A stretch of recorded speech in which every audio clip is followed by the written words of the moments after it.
So I've been thinking about high school. Remember that fuel crisis under Jimmy Carter. Long lines of cars waiting for gas.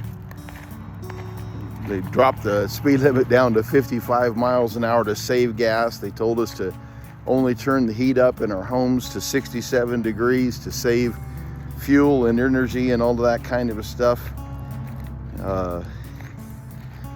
Fuel went up to $1 a gallon. It was way under that, and then all of a sudden it jumped up to like $1 a gallon. I can remember telling the gas station attendant at a Chevron station in Waitsburg, Washington, I would never pay $1 a gallon for fuel. Boy, what I'd love to have $1 for fuel today. Now, I was thinking about this. Gas has gone down, fuel has gone down. Memorial Day weekend, fuel has gone down to almost 10 cents a gallon here in Republic, Washington. And I read a little report the other day. It's because Joe Biden released some of the emergency fuel reserves. Which reminded me, the first time I'd ever even heard of the emergency fuel reserves was under Carter.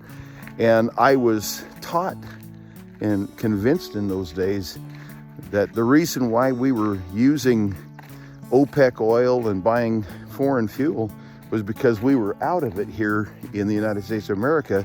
All we had left is whatever we had in tanks and reserved, and we had it set aside for emergencies, for war and so forth. So just the other day, I saw this article about, Biden releasing emergency fuel reserves for the optics to make it look good, Memorial Day weekend, people traveling and the gas going down just a little bit. And then the concern in the article was, what are we going to do if we have a real need, a legitimate need for the emergency fuel? Well, what it just reminded me, number one, the Carter thing and the fuel issue back in the 70s, that all kind of went away. The 55 miles an hour, it all went away because the truth of the matter is there was no fuel shortage here in the United States of America. The issue is that Democrats, their policies won't allow for the tapping, the use of the natural resources that belong to this country.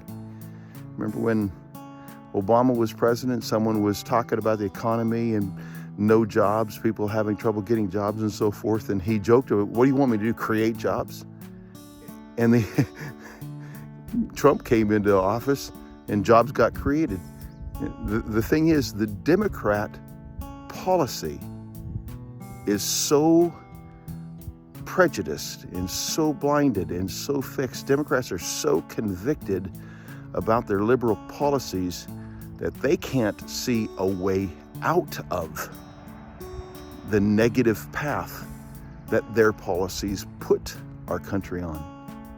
And I'm not saying that Republicans have the answers, but I can say that conservatism and capitalism and confidence in God does point out a direction that leads to a positive outlook in life and positive outcomes in economy, in things like fuel prices and all of those sorts of things.